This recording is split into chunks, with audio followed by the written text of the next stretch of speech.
All right, ladies, welcome to this episode of the She is Extraordinary podcast. I am so excited to be bringing you Maria Moldano Smith. She is a mom. She's a wife. She's a champion of the working mom. So I just love that. I connected with Maria on Instagram. And if you're on Instagram and you're not connected with her, you need to. Okay. Her handle is Confessions of a Corporate Mom. And there's a couple of underscores, but I think if you search it that way, you will find her. Let me tell you a little bit about Maria before I start asking her some questions and we have a really great conversation. Maria was born and raised in Kentucky. She's a former Miss Kentucky and Kentucky Derby Queen. So that's really cool. But you know what? I don't know about you ladies listening, but I used to think like beauty queens were kind of snooty and snobby and not really approachable. That is not Maria. And so you're just going to love her, I'm sure.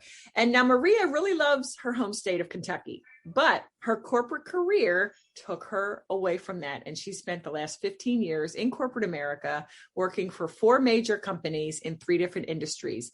And Maria, you'll hear, has been very successful in corporate America. She's received leadership awards, promotions, and other accolades, all while having babies, raising kids, and having a thriving marriage. I'm so excited for this conversation because I know I have a bunch of corporate mamas that listen. So welcome, Maria. Thank you. Thank you so much for having me. I'm so excited we were finally able to do this. I know it's been in the works for a while. So I'm so excited we're finally able to sit down and chat. I agree. Oh my goodness. All right. So I really, really resonate with being that corporate mama. I was a single mom of 3 busy and active boys for years. And at that time I was juggling a lot. I was a full-time lawyer, a part-time realtor, but somehow by God's grace, it all worked. So as we begin, I would love for you, Maria, to share with the ladies listening a bit more about your background and your inspiration for serving as this advocate for working moms. Oh, absolutely. So, gosh, I would have to go back to just really when, you'd mentioned then Miss Kentucky and then the Derby Queen and all of that was great and fun. And honestly, it really is what paid my way through college. So I really used that as an opportunity. And my parents couldn't afford to put me all the way through or to fund that. So it was a way for me to accomplish a couple of things. One, fulfill a lifelong dream of becoming Miss Kentucky, which I'd had that goal since I was 6-7 years of age. Always loved watching Miss America with my mother. And that was just my goal, just a huge goal of mine. And then, also to go to college. So neither one of my parents graduated from college. My mother went to business college, but not a 4-year, institution. And my father was an immigrant from Argentina with an 8th grade education. So, he knew horses and worked in the horse racing industry his entire life and for 50 years of his career until he passed in 2018. So I think when I think back on a lot of that stuff, I always say that like corporate kind of found me because I really came out of both of those experiences with having been Miss Kentucky, competing at Miss America, being the Derby Queen, and all of those were scholarship opportunities. So including the Derby Princess program, which is a phenomenal program as well. And that's really what propelled me, I think, to those next levels. And then when I graduated college and I finished my year, Miss Kentucky, you're actually an employee of the state of Kentucky. So you have a salary, you speak to school students all across the state of Kentucky. And that really is kind of what got me into just my enjoyment of speaking, my enjoyment of sharing a message, of collaborating, communicating with the students, whether they were the littlest of kids or, the seniors who would kind of roll their eyes at some of the messages that, I would put out there. And I get it. I was an 18-year-old senior. We all were at one time, but I still got enjoyment out of that. And so I took a job to continue with the Department of Agriculture for a little while after my reign, after my year was up. And that actually what led me to my corporate career. I was promoting a program called Kentucky Proud, and I happened to meet a district manager for a pharmaceutical company, and she pulled me aside and said, "You would be phenomenal in sales. You are doing so great in promoting these products. You just have such ease and such comfortability." And so much of that was because of all of the interview prep and all of the steps that it took to get me to the interview for Miss Kentucky, for Miss America, for the Derby Princess program, all of that. So It was neat. And really that's what started the process of me kind of pushing towards a corporate career. I knew nothing about the pharmaceutical industry, but I interviewed, and several interviews later, got a job, spent about 5 years in the pharmaceutical industry. And then that led to the company and the role that I'm currently in. I've been with them for a decade. So about 10 years. And I've really enjoyed just being in corporate America. For me, it has afforded my family a lot of opportunity. As you mentioned, we moved from Lexington, Kentucky, where I'd lived my entire life outside of some internships in DC. I have lived my whole life there. And so it was a way for us to branch out and to experience something new for our family. We had 2 small children at the time, and it was a promotional opportunity for myself. And honestly, it's led to extreme growth and success for my husband as well. It's been a huge opportunity for him. So we embraced the move. We moved to the Atlanta area, and from there we've had 2 different promotional opportunities since, both on my husband's side, one to Nashville, and then now to South Florida, which is where we currently reside. Wow. So, wow. That there's so much goodness in there. I want to unwrap a little bit. I do want to mention a little known fact. I don't know that I ever announced this. I was in a very preliminary thing of Miss America. I vied for Miss Brooks County in Pennsylvania. And the first year I did it, I was 3rd. And the second year I was 2nd, and I never did it again. But I totally get it. Like I was kind of half tongue in cheek when I was talking about beauty queens, because when you actually go through the process, you see the hard work. It is not like glamour and ooh, look at me. It's very, it's hard work. And the point is the scholarship. So I love that. Yes, it's a lot of discipline, a lot of focus, and it's really helped me. It's helped me so much in my corporate career, because all of the steps that you take to go through that process in competing, you do the same thing pretty much on a daily basis. Or as I'm working towards, landing an acquisition or landing an account, it's the same process that I go through as far as the preparation, the planning, all of that. Yeah. Yeah. So you're obviously very well spoken. Is your current position still in a sales type? It is. Yes. Okay. Still in sales. Okay. So a lot of my listeners, many are in corporate, many of which have a side gig, and they want to turn that side gig into a full-time thing, or they got out of corporate or they never were in, and they're entrepreneurial. But sales is something that we deal with always, not even in business, but like when hubby wants to go to Italian and we want to go to Chinese, we have a little bit of sales to do there. That's right. With your expertise, I would love for you, if you wouldn't mind dropping some sales nuggets. What mistakes do you see your team members doing, or what advice might you have for the listeners in that regard? Yeah. Honestly, I would say for me personally, and for team members that I've had, for team members that I've coached and developed, it's confidence is always one of the things that I highlight. And one of the things that for me, I work on continuously is just having the confidence to be assertive and to insert your expertise where it is necessary, because oftentimes we like to downplay, or especially as women, especially as mothers too, we like to downplay some of our accomplishments or some of our abilities.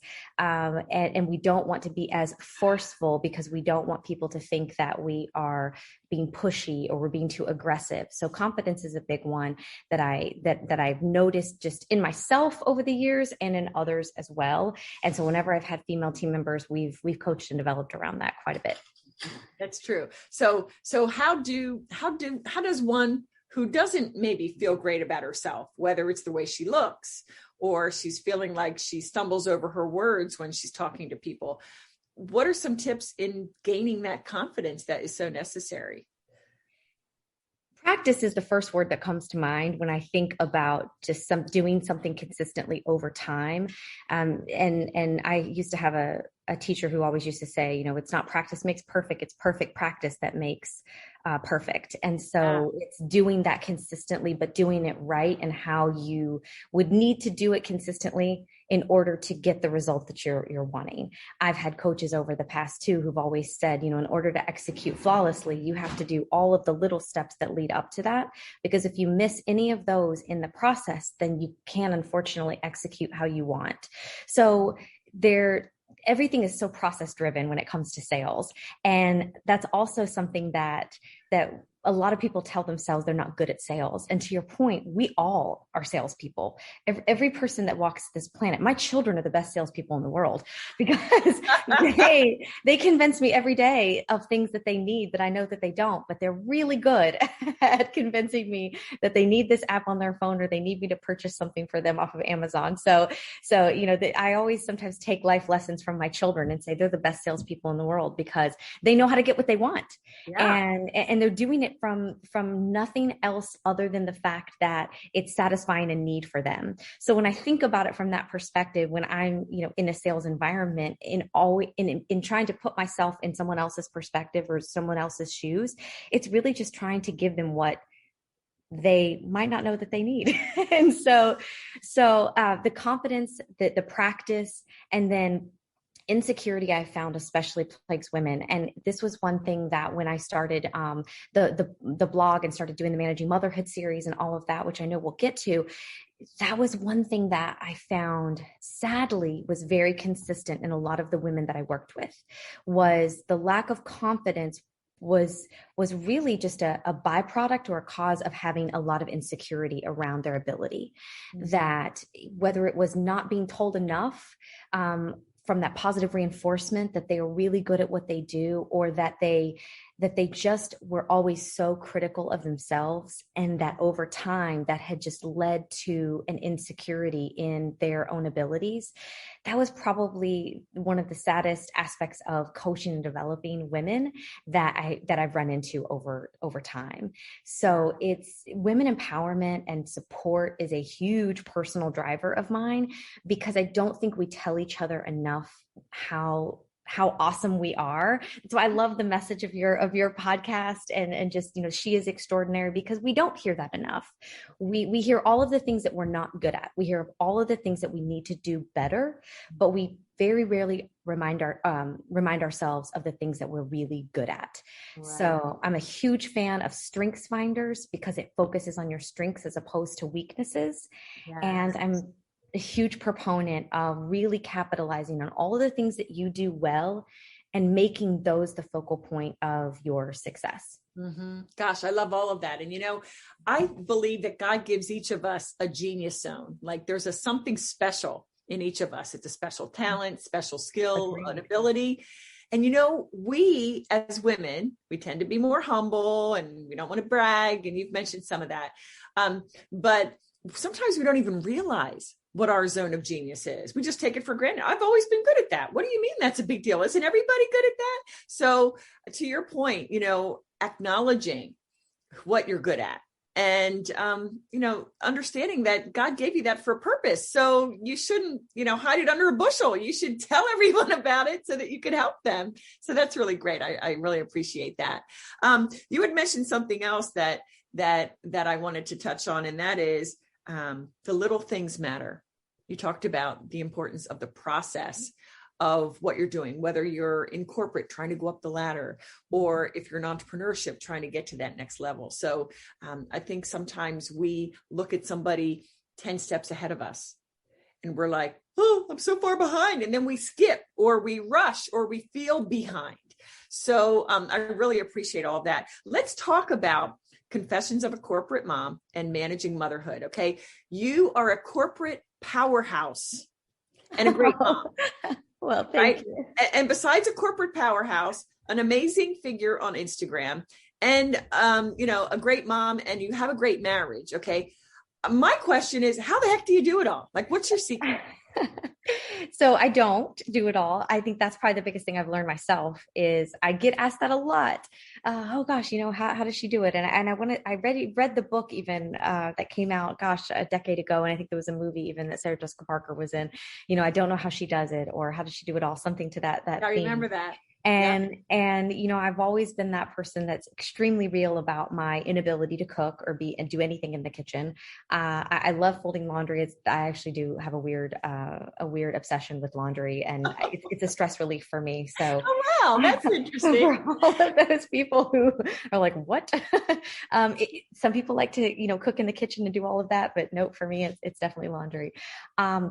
getting back to the Confessions of a Corporate Mom, and the tagline of that is managing marriage, managing motherhood, maniacs in marriage. Of course, the motherhood piece being raising my children and kind of going through that process and that transition of becoming a mom, and doing so while in corporate America.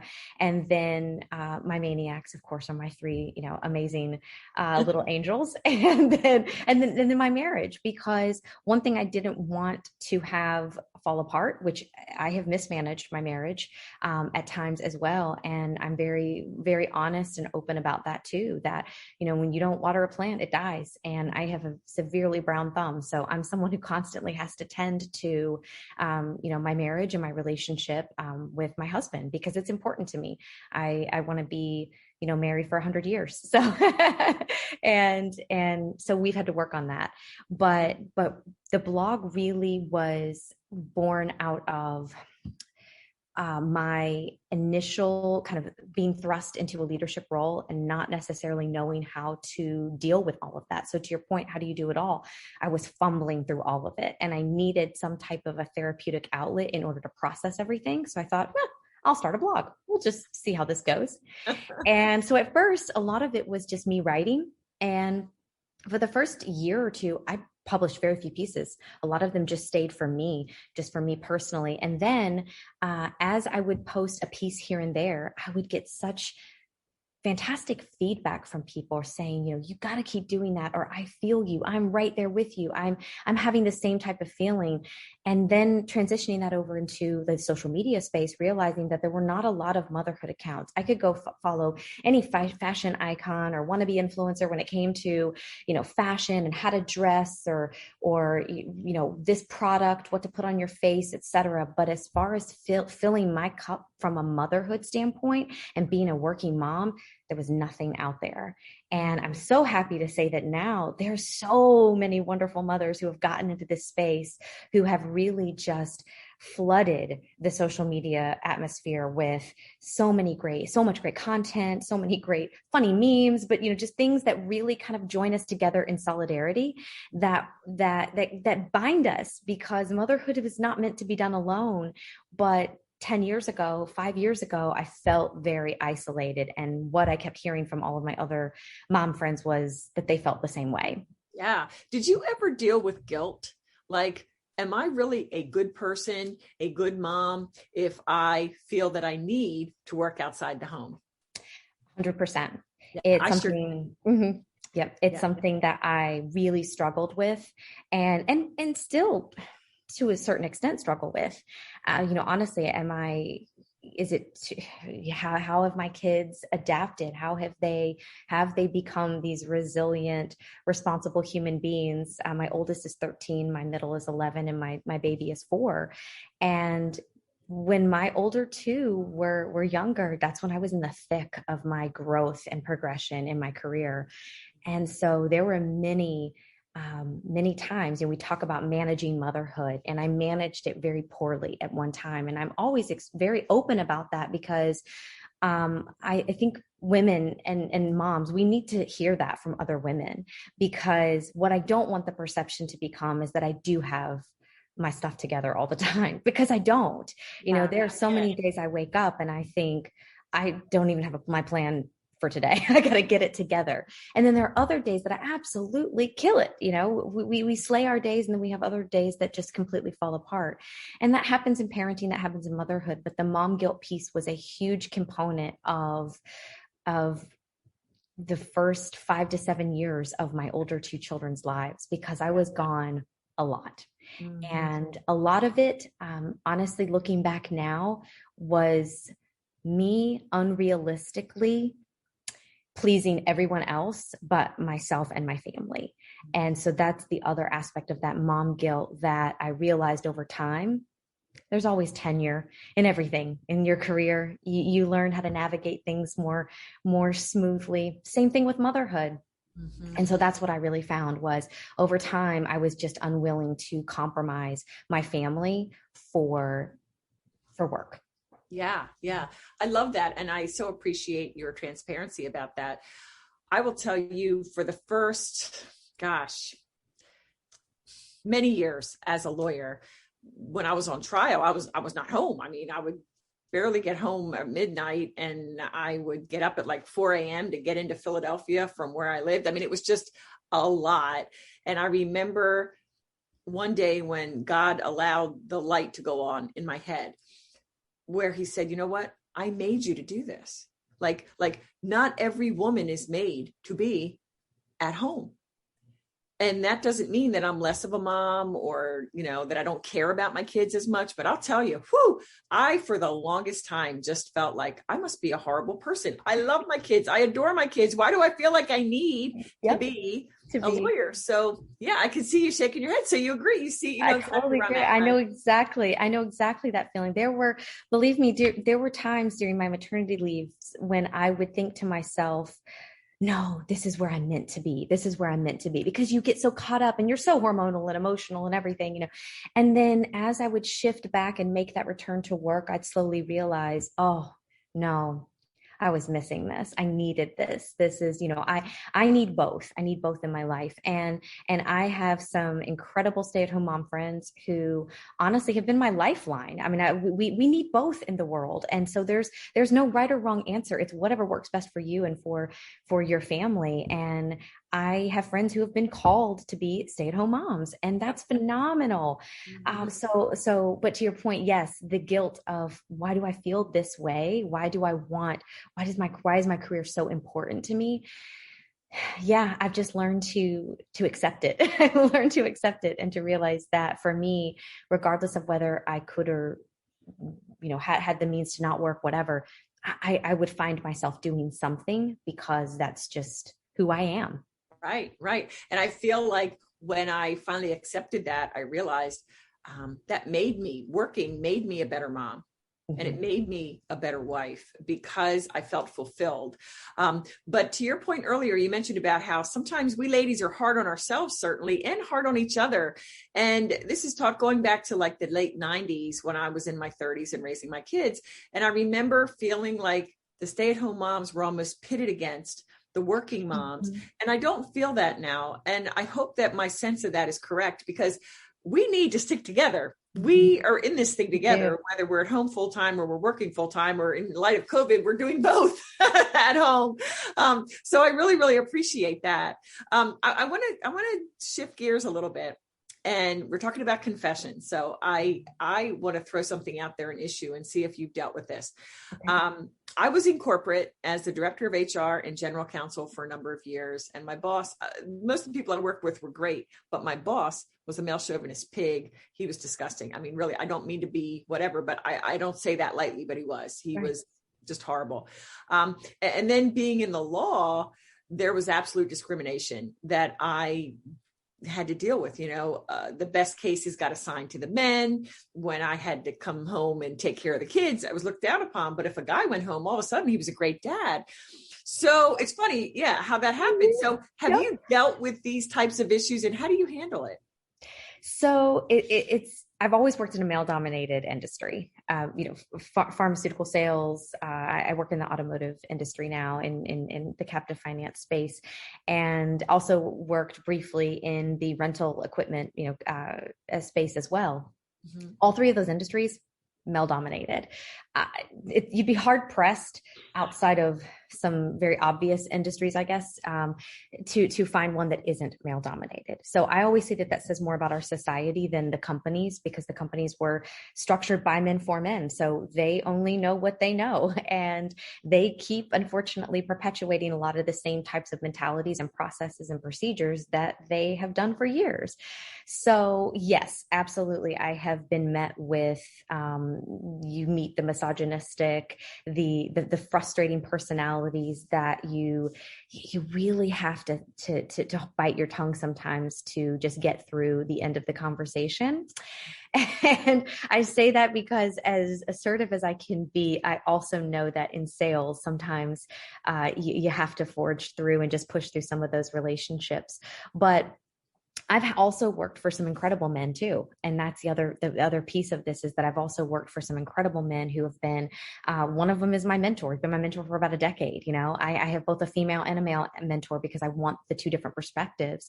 And when I think about what they each uniquely bring to my life and to my work, it's invaluable. So I will say that we have made a lot of progress, but we are still not there. And what I fear is that with everything that's happened with the pandemic, women are being set back quite a few years, if not close to a decade, because of the lack of childcare and the lack of for lack of a better word, lack of support. Yeah. That companies have provided to families who have children. I mean, we had all three of our children home for a good period of time doing virtual schooling. Our children just went back in January, and our baby did go back. He was in Montessori. He went back last June. So thankfully, because he's so wild and rambunctious, we needed him to get out of the house and to have an outlet, but our older two were here at home. My husband and I share an office. We were crawling all over each other. And I think because it was such a new environment, a lot of companies didn't know how to pivot very well at first, but they've somewhat navigated it. My fear is that we've lost, though, the women who got caught in that middle portion, that companies didn't understand how to bend and be flexible and understand that. So they made the decision to leave.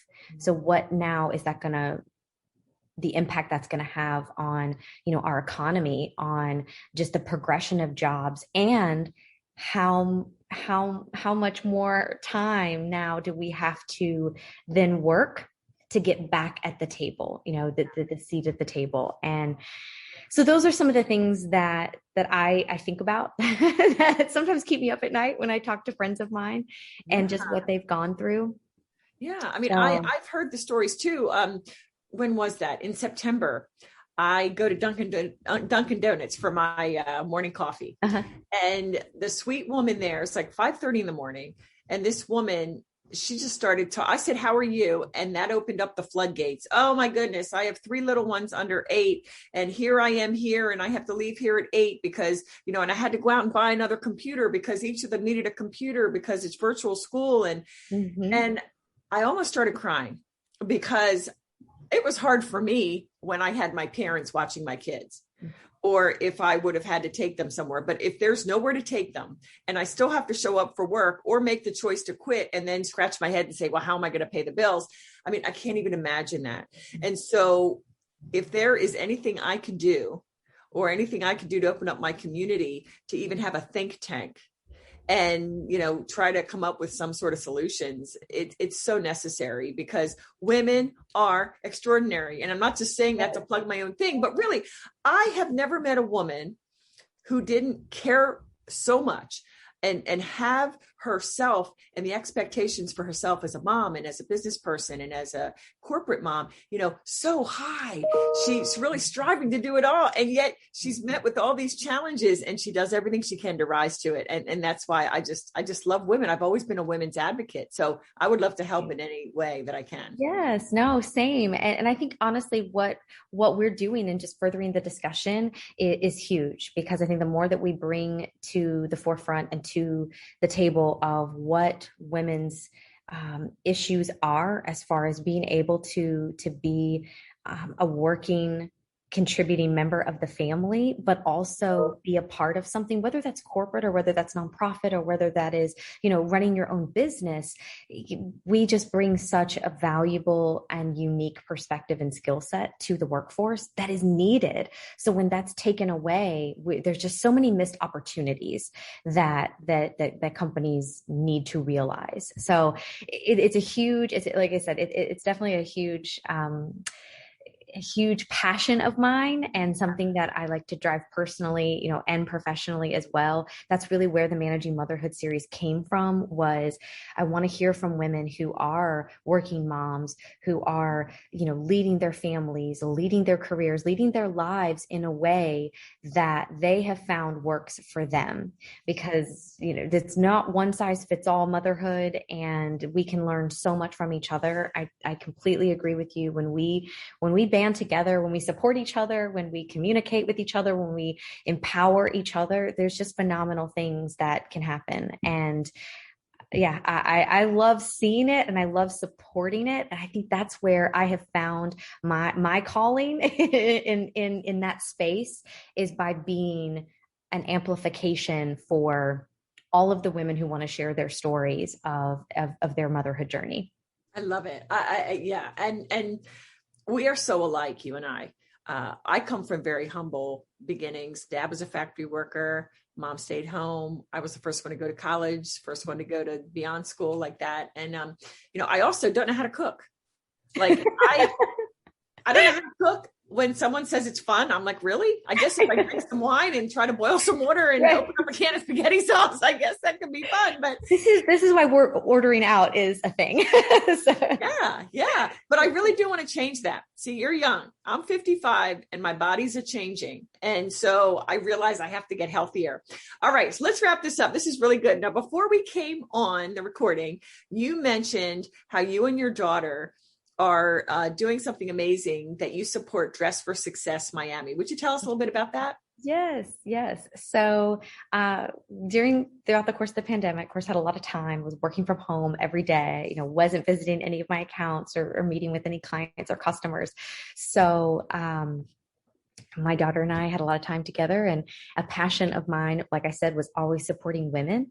And I thought, gosh, how could I possibly do that in a way where, I could maybe put a product out there that would represent everything that we're trying to push for.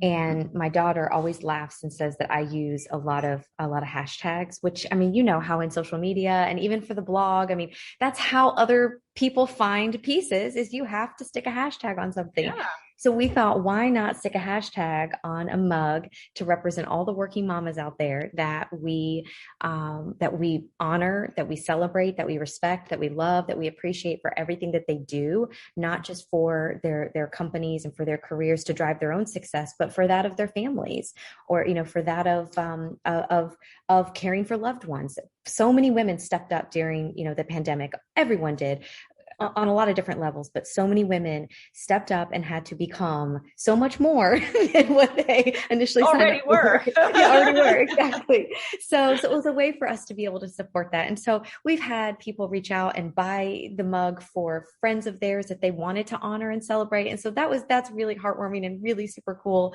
And I have a mom's group that is very supportive on social media, and they all, bought one. And and then the Dress for Success part is that we are donating proceeds of each mug to Dress for Success. And so our goal was to get to that $500 donation, which we have reached. And so as we move forward, the goal is to make the mug or a tumbler or something like that every year to honor all of our working mamas, but also to support Dress for Success, because that's a fantastic organization. If you don't know much about it, I encourage people to look into it. There's one in almost every major city and state in the country. And it is just a program that really helps provide resources for moms and for men as well. So it's really branching out. It's really, Suited for Success is kind of becoming an offspin of that. Yeah. So there's Dress for Success and Suited for Success that also helps men as well. But, with resume writing, with resources, with virtual groups and talks that you can sign up for and become a part of, that are free to the community. That's what this nonprofit offers. And so I got involved with them when we moved to the Atlanta area. And since then have just tried to donate in some capacity, whether that is my suits or my time, and then now with the mug. I love it. And that mug is so pretty. I just moved to Charleston. I'm definitely going to check out Dress for Success here in Charleston, because I have been a supporter of that charity, and I know it's so good. All right. Well, we're at our last question, and that is the She is Extraordinary podcast. So I would love for you, Maria, to share with our ladies an extraordinary woman or girl in your life and what makes her extraordinary. Oh, I have to share with you. Oh gosh. Well, I have three that came to mind. Well, what I was going to say, my mother. My mother is extraordinary because she's an extension of me. I'm an extension of her. Yeah. My daughter, but I do have to highlight a dear friend of mine because we met through my husband's work. And I will never forget the moment that I met her. She was wearing this most gorgeous hairpiece or headpiece for a Christmas party that we had pre-COVID. And when I was thinking about the Managing Motherhood series, something just kept calling me to call her or to reach out to her. I really had not interacted with her that much since I first met her, but something just said, yeah, just reach out to her. Like she just, I don't know. I don't know what it was. It was just something weighing on my heart. It was like, you have to. So I reached out to her and said, hey, I'm thinking about doing this thing. And I would like to know if you'd maybe like to meet for lunch. We met, right as COVID, it was at May of 2020. And we met for lunch at an outdoor place in Delray Beach, Florida. And from there, a friendship blossomed, a connection. We're working on some entrepreneurial stuff together. Nice. She started her own company during a pandemic. So you have to check her out. She's an interior design space. Her name is Dahlia Souls, and her Instagram handle for her company is at Design Assisted. And she helps interior designers with project management tools. She is so extremely good at what she does. And I cannot wait for her to just take her company and make it a household name, which is what her goal is. And I believe that she absolutely will. So that would be outside, of course, my mama and my daughter.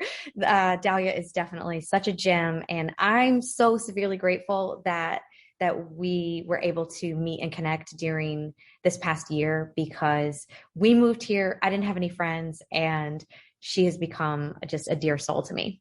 Wow, that is so great. I love hearing about extraordinary women. And, they come in all shapes and sizes and ages and life experiences. It's just so great. Thank you for sharing that. Yeah. So where can everybody find you besides on Instagram, Confessions of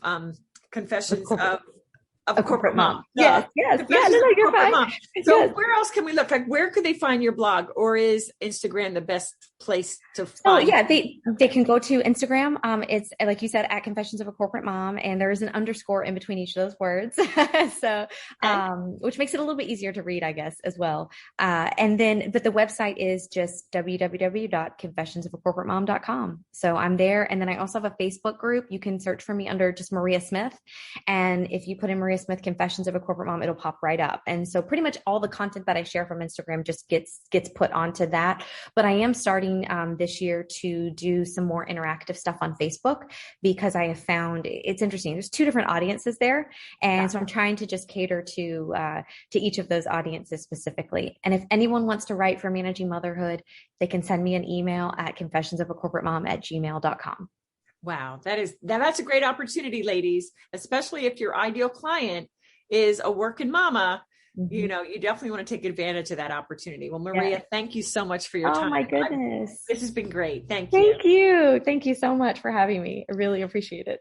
Absolutely my pleasure. Ladies, thank you for listening. And if you've liked this episode, would you please take a moment and leave a rating and a review? It means so much. Also, feel free to reach out to me at Judy Weber Live. That's my handle everywhere. And let me know what topics you would like me to cover, whether it be life or business related. And of course, any other guests you'd like me to have on the show. I need to hear from you to make this episode or this podcast exactly what you need to build your business and your life. All right. Once again, Maria, thank you. Ladies, we will see you next time.